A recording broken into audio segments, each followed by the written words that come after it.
Back to page 8.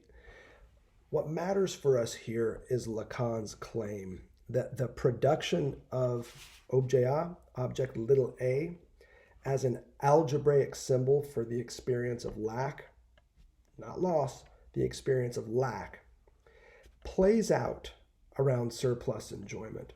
And that's what he tells us on page 8. The production of little a plays out around surplus enjoyment. Notice how Lacan elaborates on this point a page later, on page 9.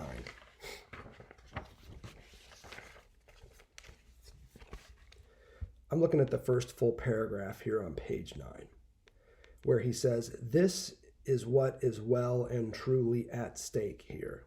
Oh, okay, all right, this is what's at stake. Here we go. You ready? "It is in the discourse on the function of the renunciation of enjoyment that there is introduced the term of O object," which here again in the standard English translation of Lacan's work we would have as objet A, object little a, instead of the O object. The surplus enjoyment, as a function of this renunciation under the effect of discourse, is what gives its place to objet A. Like in a market, namely, because it defines some object of human labor as merchandise, just as each object carries in itself something of surplus value. In the same way, surplus enjoyment is what allows for the isolation of little a, that symbol for the experience of lack. Again, the most important word here is going to be discourse. What Lacan is after here is a discourse on surplus enjoyment relative to objet A, and not just any discourse. He's going to go on to say that the discourse he's after, a discourse of surplus enjoyment, is one that's going to be clear, coherent, rigorous, and accessible, transmissible, much like the work that we do in this series. Let's see how he spells this out.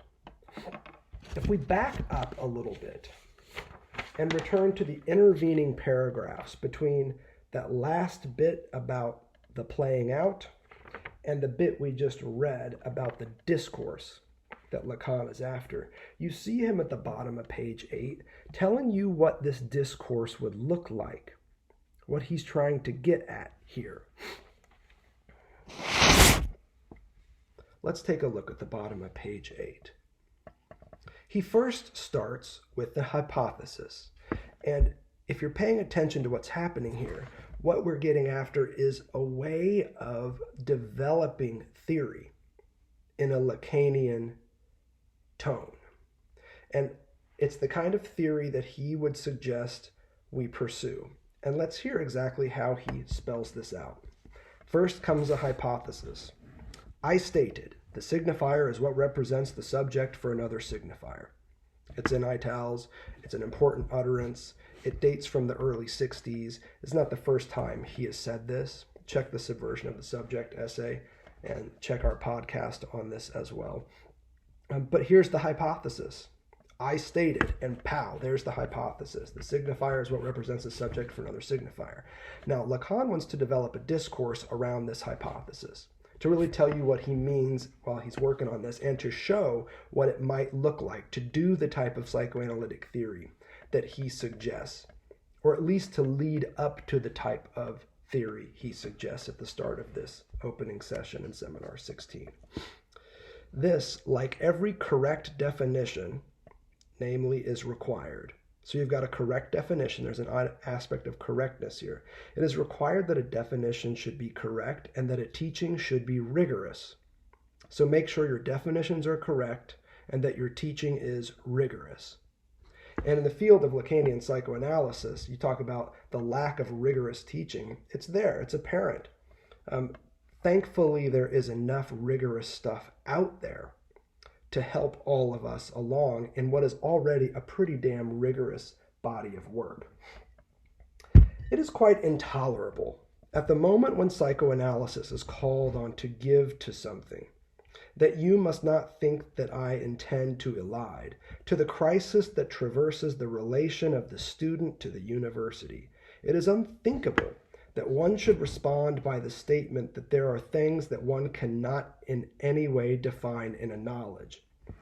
If psychoanalysis cannot state itself as a knowledge and be taught as such, it has strictly nothing to do in a place where nothing else is at stake. Now remember also what's happening here in the late 60s in France and with student and university culture, especially as it relates to labor movements. If the market of knowledge is very properly shaken by the fact that science contributes to it this unit of value that allows there to be plumbed what is involved in its exchange, even in more radical foundation functions, it is certainly not in order for something that can articulate something about it, namely, psychoanalysis should present itself by throwing in the towel. I read this only as a testament to the need for a really clear, coherent translation of Seminar 16. This is a great start. I'm so grateful and thankful that this is here. But we'd really benefit from someone going through and giving us a very proper translation of this important seminar. And then we come to an important part. For our purposes, again, establishing what type of a discourse Lacan is after with regard to surplus enjoyment. So far, what we know is that it's going to have correct definitions, it's going to be rigorous, it's going to be transmissible. Here's something more. All the terms that may be employed in this connection, whether they are those of non-conceptualization or any other evocation of some impossibility or other, can only designate in any case the incapacity of those who put them forward. It is not because the strategy, you know what? That's too good of a sentence for us not to just pause for a second. What Lacan is here saying is that anybody that wants to approach a discourse of psychoanalysis and ultimately bumps into some ineffable field of non-conceptualization and evoke the impossibility of conceptuality, perhaps, the impossibility of it moving forward from there, Lacan just says that's bullshit. The only incapacity on display in that moment is the incapacity of the theorist. That's a pretty snarky thing to say, but you got to respect that too. What Lacan is saying is that where psychoanalytic theory seems to bump into walls of ineffability, non-conceptualization, and the like, is precisely where you see the limits of that particular theorist at work, not the limits of psychoanalytic thought. It's an important point that he's developing, and that's what he also wants to try and demonstrate in the subsequent pages, really up until the very end of this first session on Seminar 16, on my reading. So we've got this notion of discourse that is clear with definitions. We've got a definition of discourse that is rigorous, that is transmissible, and that does not accept statements of non-conceptualization, as though the outer limits of this thing were to pass and to pass us into some sort of ineffable atheoretical zone. Lacan just doesn't accept that. Now, that's what the discourse, he says, should look like. A discourse of surplus enjoyment should look like this. The standards in place, now we arrive at that key paragraph we just looked at on page 9.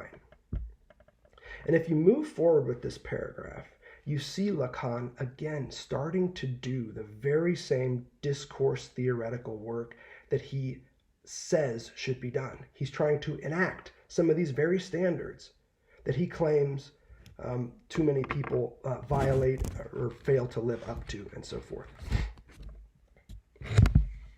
The fun begins in the middle of page 9 with the sentence, "What are we doing in analysis?" And as you read this sentence, you have to think about this discourse without words that is supposedly the essence of psychoanalytic theory. On the one hand, Lacan wants to say that any bumping up against the limits of the conceptual field of psychoanalysis is really just a reflection of the limits of the individual theorist. And yet you have to recall that what he's suggesting is that there would be a discourse without words that would be the essence of psychoanalysis. Now, how are we to reconcile this? The failure of the theorist when they encounter ineffability, and Lacan's claim that a rigorous, clearly defined, transmissible discourse of psychoanalysis would also be one without words. This is partly why I suggested that the matheme, at the level of Lacanian mathematics, his algebraic system plugged into various formulas and mathemes, would be the discourse without words. That would be the essence of psychoanalytic theory. But on page 9, we get another possibility. What if the discourse without words, that is the psychoanalytic theory, isn't only that of the theorists with all of their mathemes, but also more fundamentally,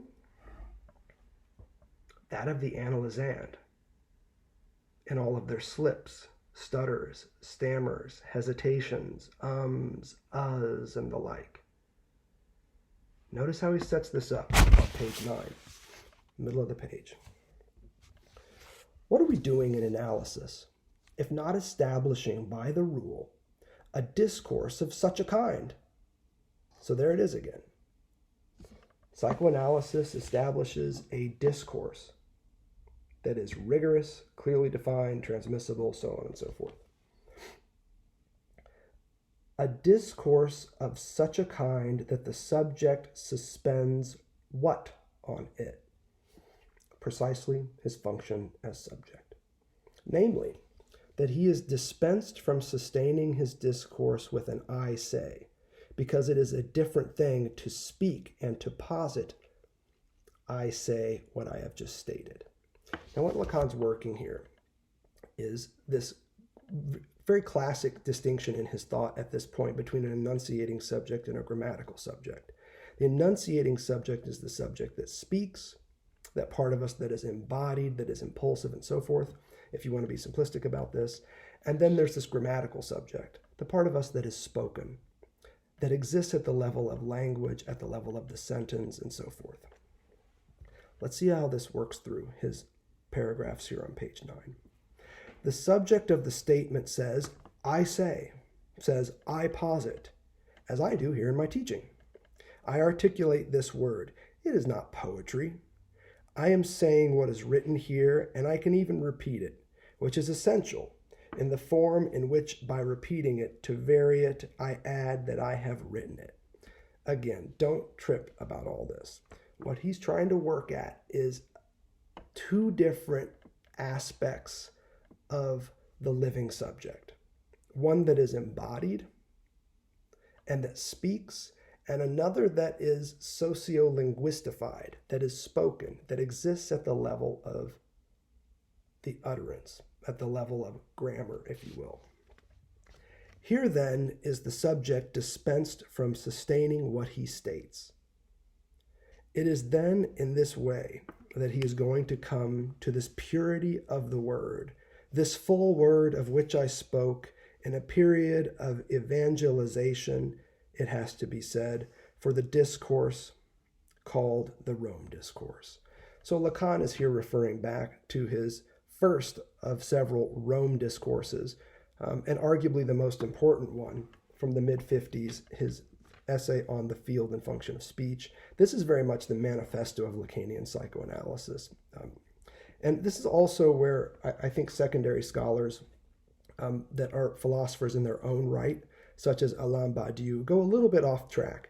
If you look at Badiou's lectures on Lacan, one of the things he says toward the end, arguably in order to sustain Lacan as an anti-philosopher, is that there really is no process. There are no rules of analytic technique that Lacan gives us to be passed down. And go back and read the Rome Discourse that Lacan's here referring to, and it's nothing if not a list of procedural moves to be made in analysis, replete with objectives, goals, horizons, even the type of speech you can expect to erupt. So I think Badiou is a little heavy-handed there, as with all strong thinkers, because there are procedures and rules in place, and Lacan was pretty clear about spelling those out, especially in this period of evangelization, where we see this major essay drop, which is, again, every bit the manifesto of psychoanalysis. It's also here that you see what he's doing with full word. What he's talking about here is full speech, is true speech, as opposed to empty speech. And this is also a mid-50s distinction that Lacan draws. Doesn't really come back to it much after that. But it's this idea that the purity of word would somehow erupt from the grammatical empty utterances of an analysand talking about themselves. Something else would erupt or disrupt that speech and allow for the purity of the word, the full word, full speech, which is retroactive, which is resubjectivizing, to pop up, which has less to do with the ego talking itself into existence and addressing that talk to another, and more to do with the unconscious finding expression in utterances that are structural, that are true, and that resubjectivize the speaker.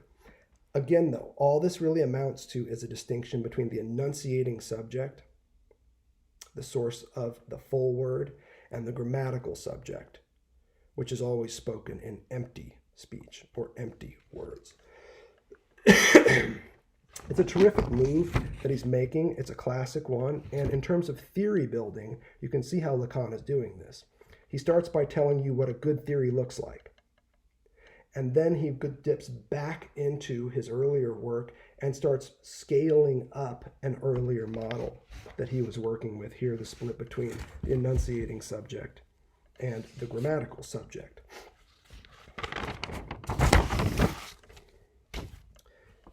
Let's be precise here. The grammatical subject is a subject that says things about itself, that states in language many things about itself. Anytime you hear the vertical pronoun I'm the kind of person who, we've been over this before, so I won't spend too much time with it. Rest assured, that's somebody trying to talk themselves into existence. That's an ego at work. That is quintessentially going to be empty speech in Lacan's period of evangelization. I, as ego, say, I'm the kind of person who always gives to charity. There you have it. That's the grammatical subject. This is a subject that is every bit an effect of language. It is effected by the linguistification of the living being. On the other side of this, you have this enunciating subject, this other part of ourselves that isn't spoken but speaks. The impulse to speak from one's body, the truth of speech being right here, just below your rib cage, the forcing up of wind, the forcing up of utterance, and would allow for not just spouts of empty speech, but also sparks of full speech. Here we don't say, I as ego say blah, blah, blah, blah, blah. What we see is something different, a different utterance, and one that Lacan quotes on page 10, not coincidentally, right after he gets into the talk of full speech. Me, the truth, I speak. If the grammatical subject is an effect of language, the enunciating subject is the cause of speech. Me, the truth, I speak. That's different from talking about yourself. And it's in order to support this key hypothesis that he gave us about discourse right before he told us what would make for a good psychoanalytically, conceptually sound discourse. Now, this discourse, this idea of discourse, where a signifier is what represents a subject for another signifier, is arguably the structural and conceptual foundation of what Lacan is going to label discourse in the future. Here it is again from page 8, but also from earlier in his work. The signifier is what represents the subject for another signifier. Here, Lacan is trying to formulate it. What he's trying to work at is what he calls here a fundamental formula for this utterance.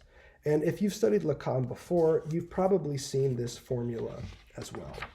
It pops up here, roughly speaking, on page 12. If you flip to page 12, you see two little formulas, two little diagrams next to each other. It's the one on the left. It's a little sloppy, it's a little different from what we usually see, but here you see him trying to arrive at a formula that would help him theorize this idea that the signifier is what represents the subject for another signifier. So that S beneath S1 is the subject, the S1 above is the signifier, and the arrow here signals that that signifier S1 is representing the S, the subject, to another signifier, here S2.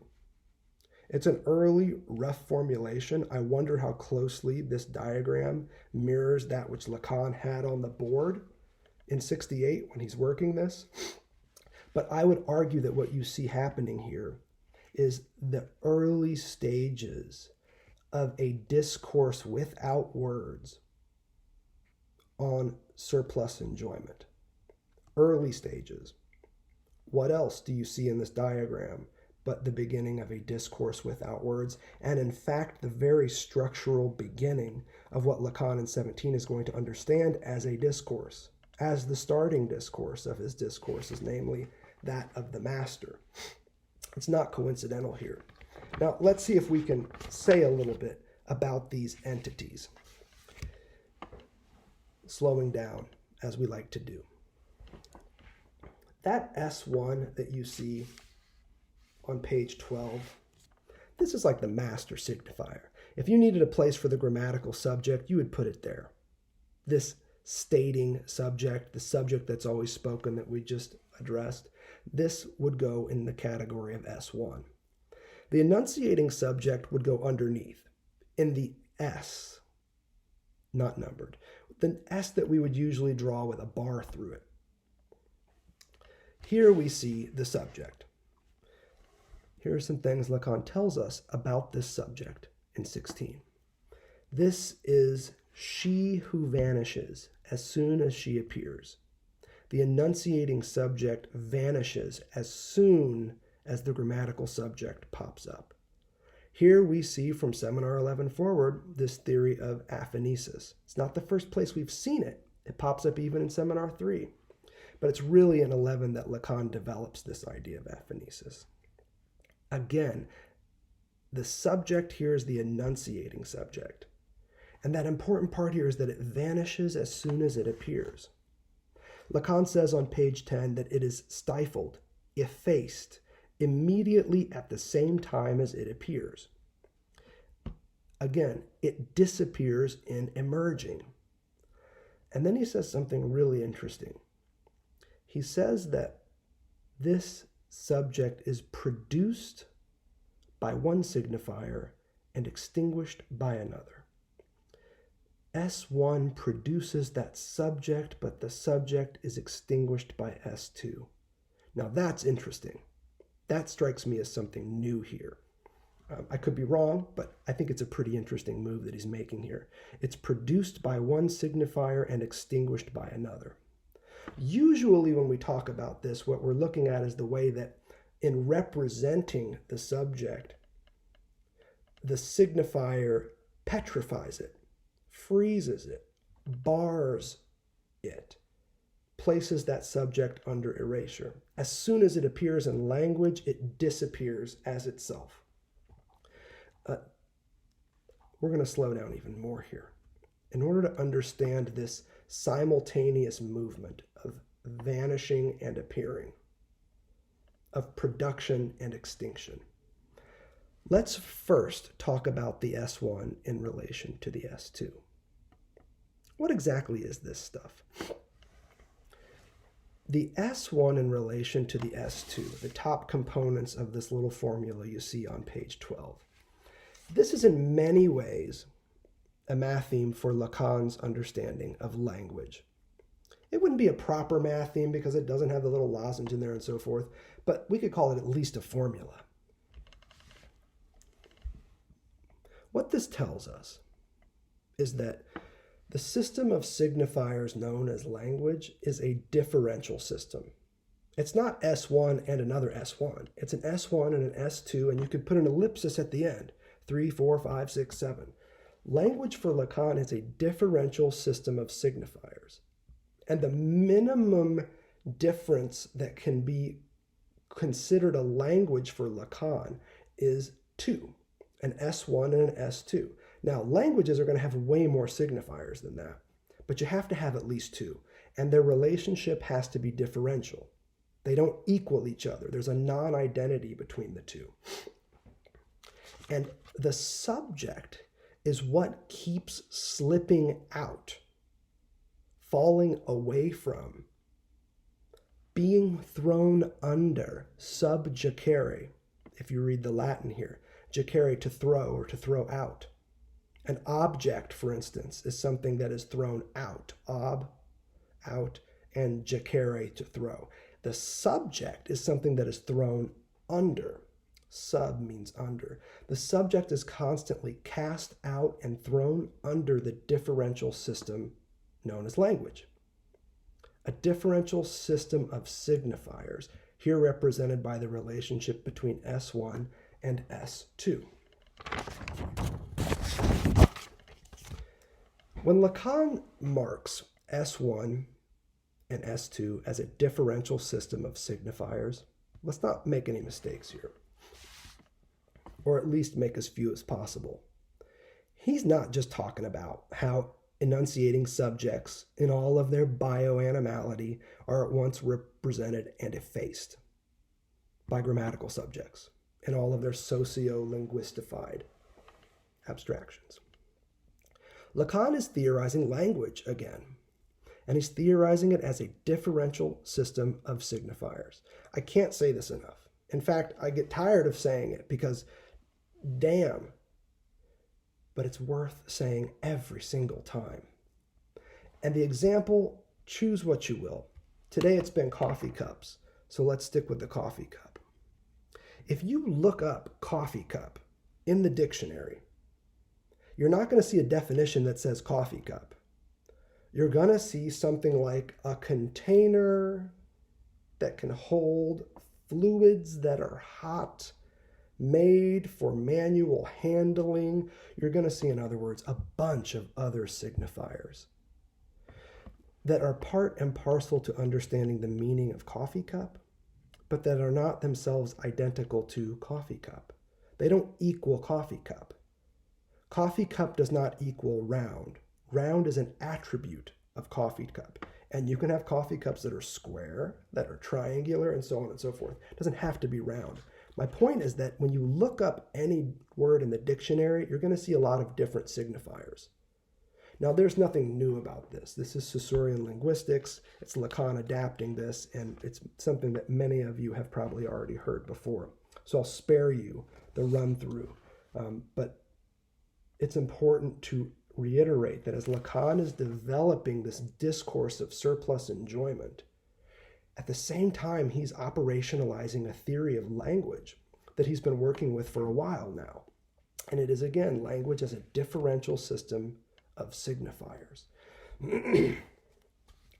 which allows him to say something else that's very interesting here in 16. It's on page 10, and it might just be worth us taking a look at here. It's just after he says he's going to try and work up some fundamental formulae, namely to those that define the signifier as being what represents a subject for another signifier, right where we are. Now listen to this. What does that mean? I'm surprised that no one has ever remarked in connection with this proposition that the result, as a corollary, is that a signifier cannot represent itself. Of course, this is not new either, because in what I articulated about repetition, this is indeed what is at stake. Hold that thought on repetition, but just note how Lacan as a theorist is spinning out additional insights, additional definitions.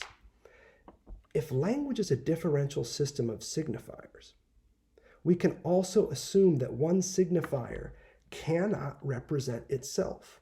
Coffee cup cannot represent coffee cup. It doesn't work that way.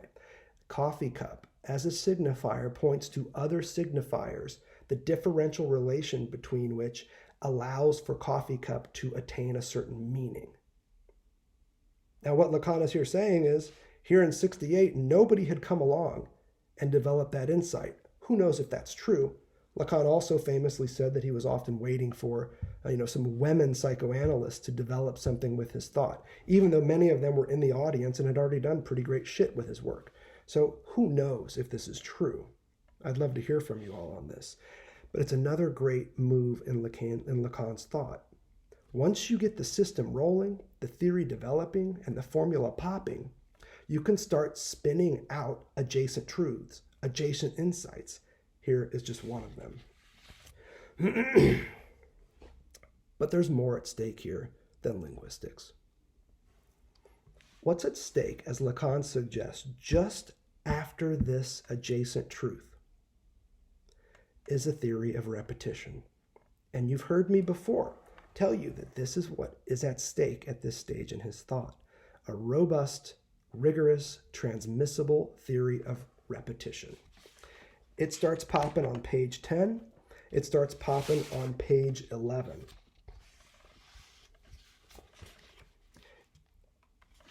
At the bottom of 10, we see a lot of the riffs about the subject that disappears as soon as it appears.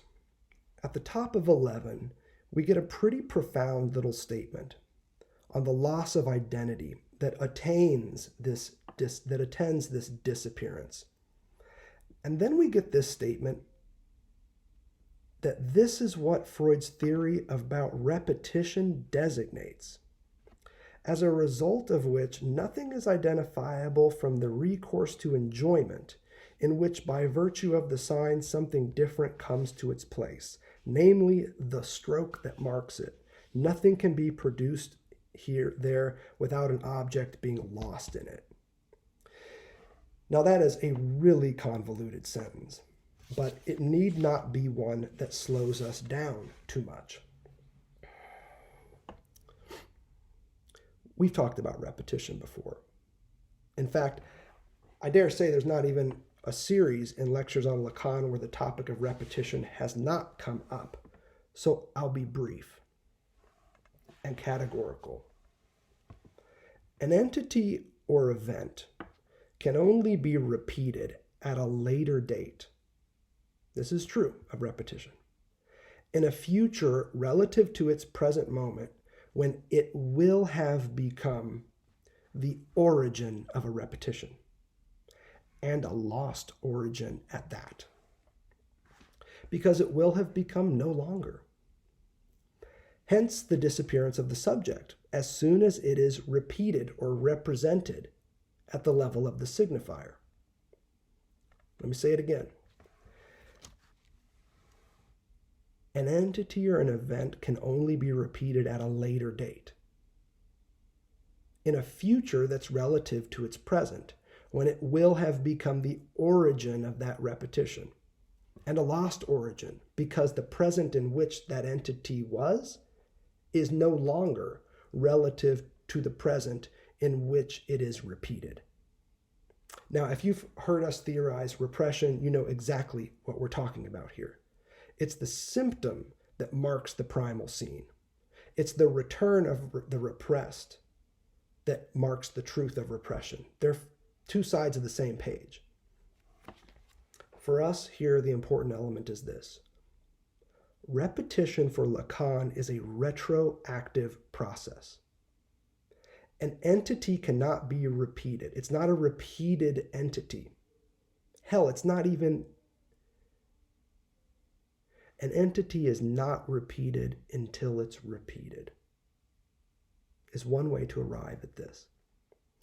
And once it is repeated, then suddenly you have it designated as the origin of a repetition. But at the time, it wasn't the origin of a repetition. So this is the second coffee cup you've seen me with today. The first, you'll recall, had the picture of the cats on it, right? This is a repetition. This is my second cup of coffee, if you will. Although, in honesty, you know this is probably my 8th cup of coffee. But it's precisely by choosing a new coffee cup and establishing a retroactive connection to the first that the first, by God, becomes the first. There is no firstness until secondness has occurred. And again, the same is true of symptoms and primal scenes.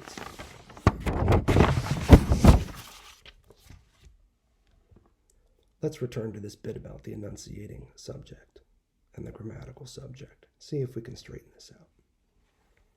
The subject as an enunciating subject only shows up in and always vanishes before the signifier, the site of the grammatical subject. And for this reason, the subject is always split between bioanimal life as an embodied, enunciating being and sociolinguistic representations of this as grammatical, self-conscious, ego, and so forth. Which is why we can't ever be identical to ourselves. You heard Lacan messing with this notion of non-identity. To be a subject is to experience what Lacan on page 11 calls a loss of identity. In Lacanian terms, we usually call it a split subject. I like what he's doing here with loss of identity. Because isn't it interesting how the ego purports to provide us with just that, an identity?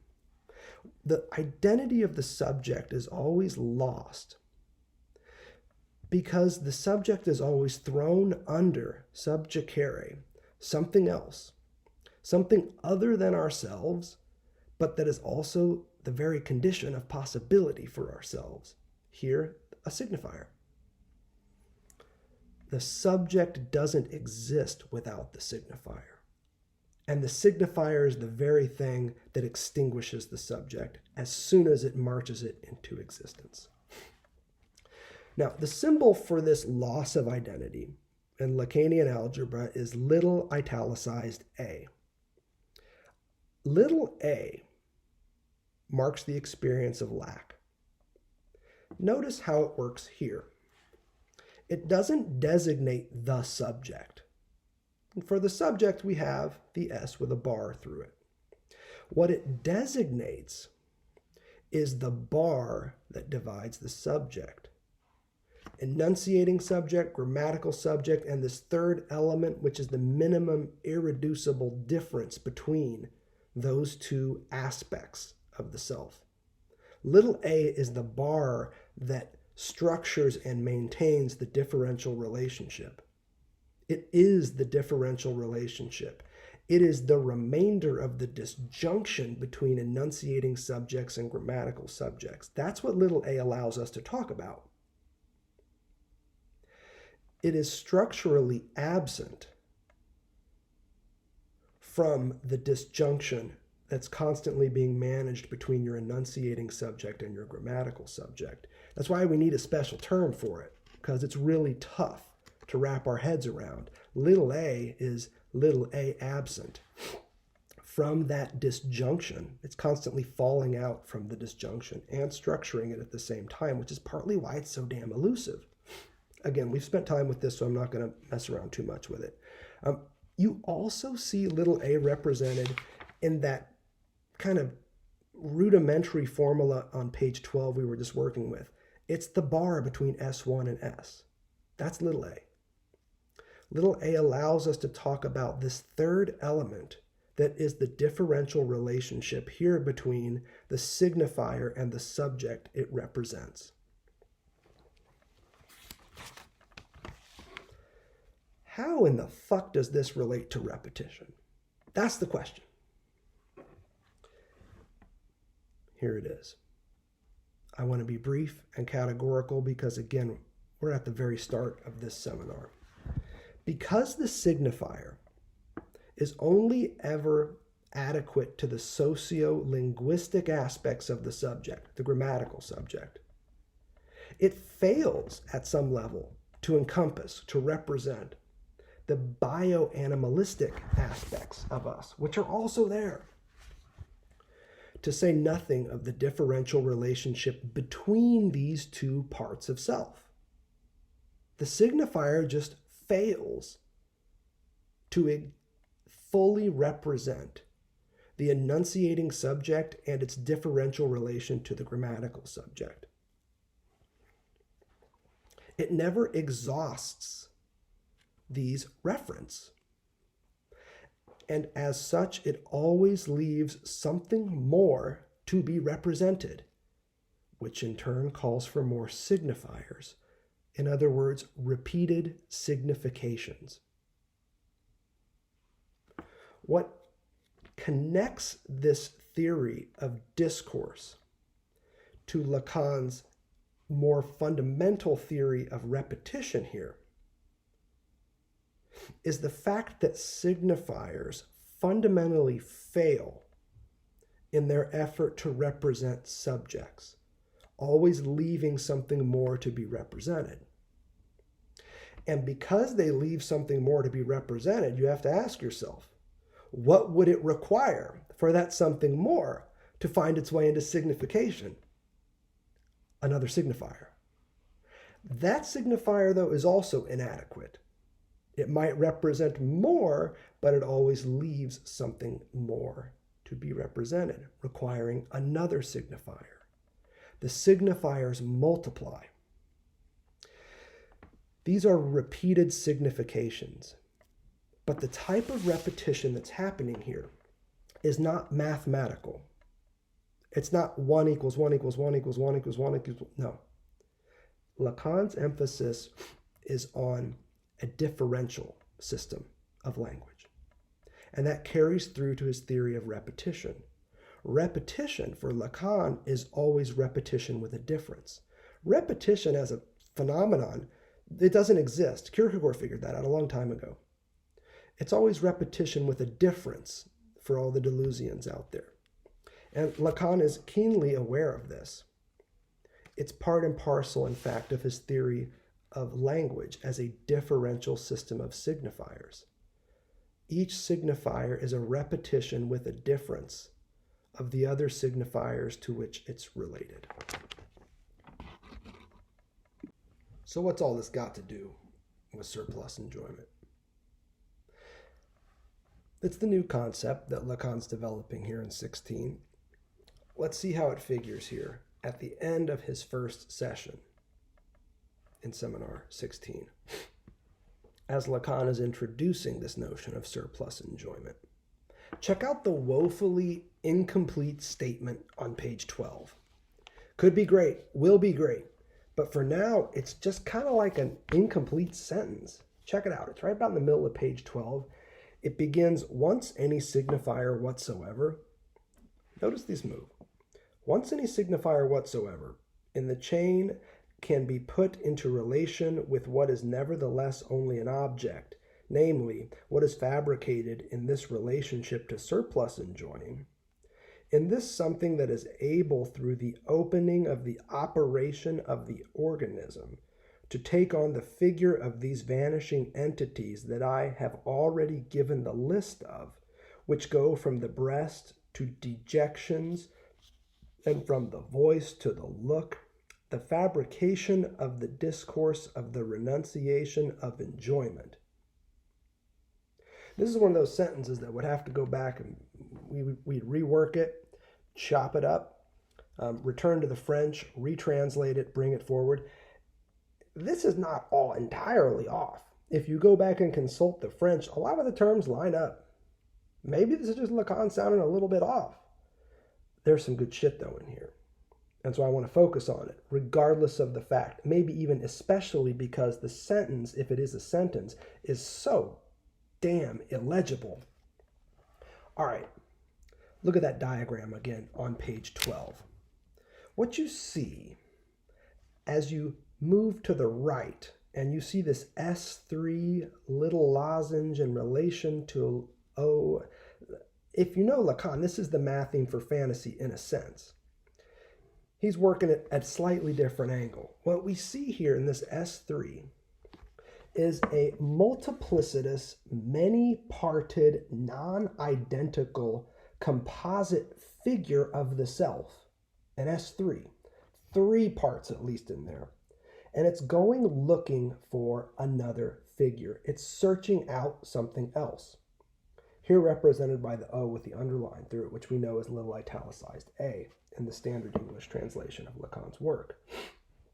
S3 goes out looking for a figure of their loss turned to lack, in short, of their castrated subjectivation, which again amounts to a renunciation of enjoyment. They're looking for a figure of this. Now, at issue here is not the lack, not the zero that we've been talking about, the zero signaled by object little a, but instead the supplement, the one on the other side of the diagram that we developed that might fill this hole, this constitutive void at the start of each self. So S3 is out there searching not for their own lack, but for something to fill it. And according to Lacan, these ones are easy enough to find once we accept that the use value of any given signifier is in fact its exchange value with any other. So notice what Lacan is also suggesting here at the level of Marxist theory of value. The use value of the signifier is its exchange relationship with another signifier. And once we have this system of signifiers popping, it's really easy to find replacements, supplements, ones that we can use to toss into that hole that is the constitutive void of each of us.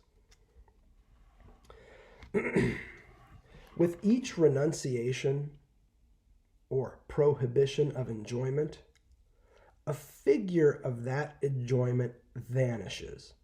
Here he has a list of them. Renunciations of enjoyment result in vanishing figures.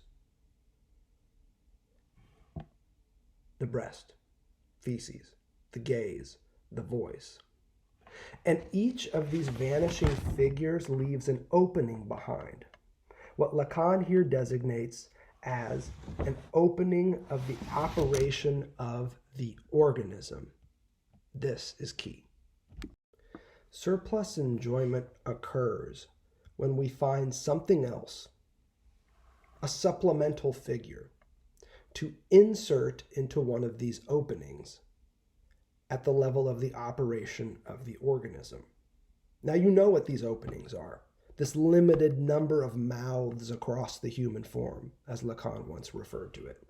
These are the erogenous zones. Again, we've discussed that. Let's pause there and see what we can do here. Surplus enjoyment occurs when we have found something else, symbolized in our diagram for today as little I next to little a something else, a plus that we can insert into one of the holes that are left behind when we renounce certain enjoyments. An example might as well help us here. Let's stick with that oral one that we had earlier.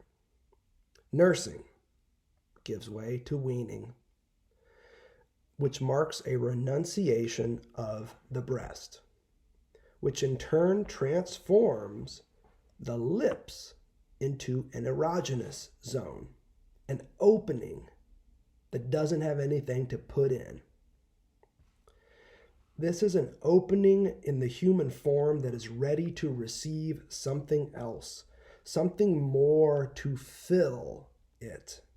Remember the Proto-Indo-European root pele, meaning to fill, that gives us surplus as well as supply.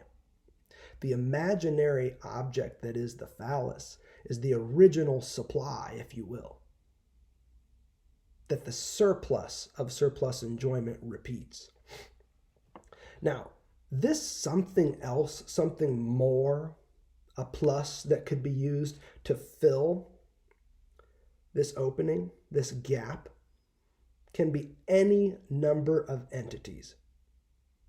Jouissance flits, never fully, always at the level of a fragment, again what Miller calls a crumb, from one metonymic figure for the lost object of the breast.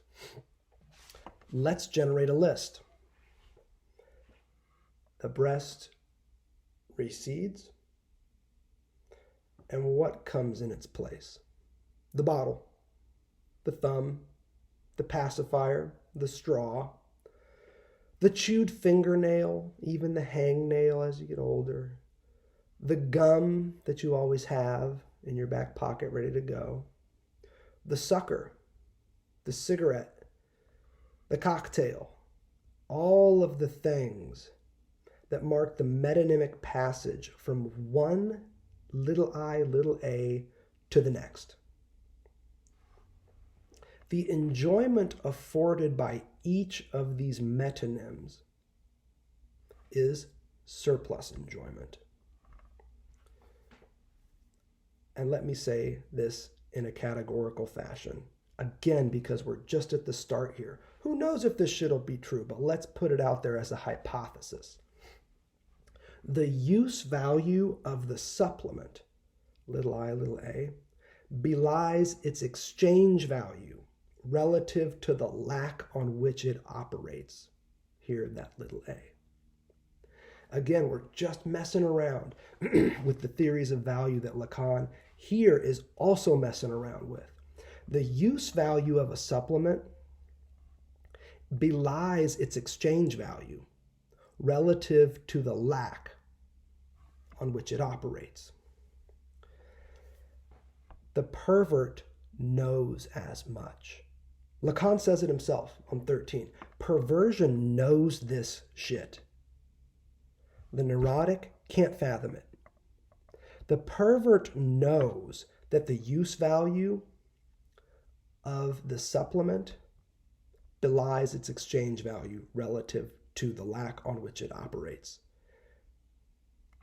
The neurotic can't hear that. Let's think about why and the implications of this. Instead, what happens is that the neurotic slips into fantasy.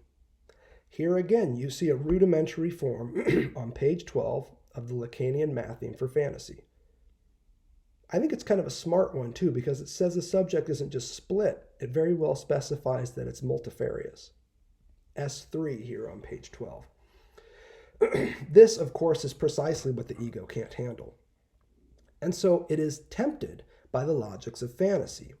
And of course, here we're thinking about the fundamental fantasy. If I just find the right object, if I just have one last cigarette, one last drink, I'll be whole. I'll be complete then. Just one more. Just one more. If I can just find a different house, a better house, a newer couch, cleaner blinds, a better paint job, whatever the hell it is. According to Lacan, this is a search for something capable of soldering the subject, is what he says, and making this subject into what he calls a solidary being on page 13 of Seminar 16.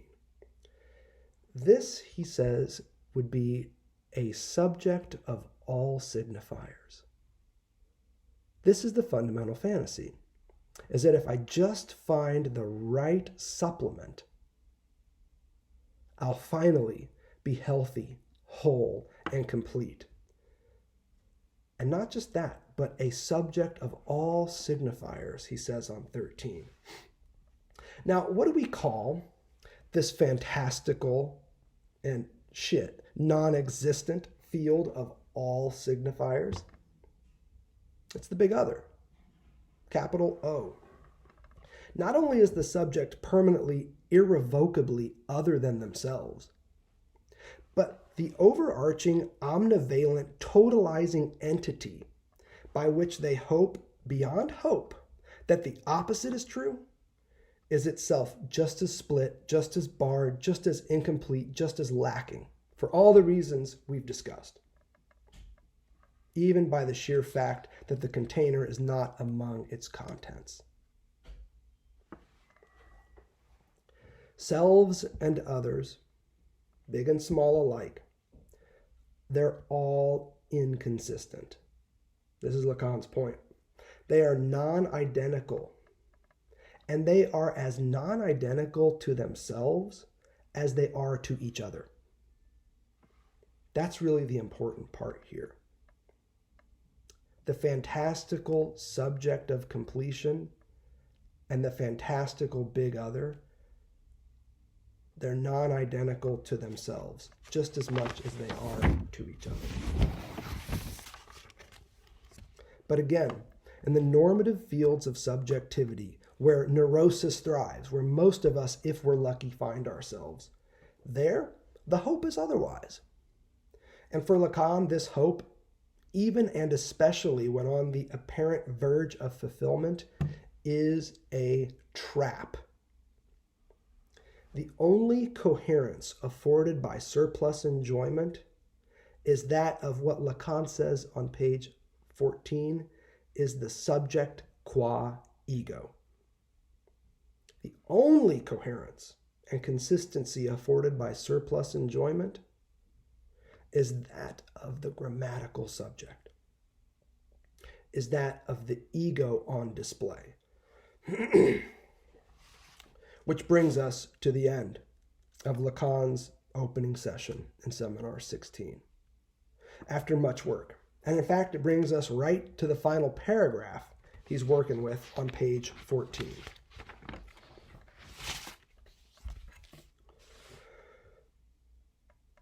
Isn't it interesting? Ecclesiastes 9:9. It's a passage Lacan's mentioned before, and it's one we've also discussed before in previous lectures, notably on the topic, if I recall, of anxiety. Here again, he's back with the book of Ecclesiastes, and not just any chapter and verse. He's got 9 Ecclesiastes in mind. And it goes something like this. Here's how Lacan puts it. All is vanity, no doubt. Enjoy the woman that you love. Namely, make a ring of this hollow, of this void at the center of your being. There is no neighbor if not this very hollow in you. It is the emptiness of yourself. Now, if you look into Ecclesiastes and you go to chapter 9, verse 9, that ain't exactly what's being said. Better, closer is something like this. Enjoy whomever you love, because the rest of your life, with all of its working, planning, knowledge, and even wisdom, is meaningless. In other words, where you think your life has meaning, at the level of your plans, your thoughts, your insights, your efforts, professional and otherwise, it does not. This is Ecclesiastes 9:9. But check it out. This lack of meaning, this void at the center of your being, this emptiness of yourself, as Lacan puts it, is in fact, hear me now, exactly what makes life worth living. And this living worth sharing with others. And it's here, at the level of lack, not plenitude, the zeros of which we're comprised, not the ones we attempt to fill these zeros with. It's here that you find an alternate mode of enjoyment to surplus enjoyment, one that is based less on the stuff you have than on the difficult experience of lack that repeatedly sends you out in search of more, and more. 1 plus 1 plus 1 plus 1. Now, if you've tuned in to the work we've been doing here at Lectures on Lacan, you know where I'm headed with this. Not in the direction of surplus enjoyment, but instead back to where it starts, in search of drive satisfaction instead. A different type of enjoyment. And if you've attended any of these previous lectures, you know that I believe this to be the ultimate horizon of Lacanian psychoanalytic theory and technique. Drive satisfaction may be yours and yours alone, but its object, lack, can be shared. And the word for this sharing of lack with another person is love. This is the Lacanian theory of love that is worth pursuing. And it is precisely on this theory of love that Lacan ends page 15. This opening session on seminar 16. Let's ramp up to it and earn it the way that we've earned everything else at the start of this terrific seminar. Reading on from his very wild translation of Ecclesiastes. But in this relationship, undoubtedly guaranteed only by the figure that allowed Freud no doubt to hold on throughout his whole perilous path, and to allow us to clarify the relationships which, in this myth, would otherwise not be tolerable, the divine law that lives in its entire primitiveness, this enjoyment between man and woman, of which it must be said, this enjoyment between man and woman, between you and your partner, whether they're a man or a woman, of which Lacan says the following must be said. Give her what you do not have, because what can unite you to her is only enjoyment. It is on this point, in the style of a simple, total, religious riddle, of one that is only approached in the Kabbalah, that I will discharge you today. This is how Lacan ends his opening session in Seminar 16 on the topic of love, and not just any theory of love, on the very precise and profoundly Lacanian theory of love as giving what you don't have. Let's pause there. Stay tuned for more soon.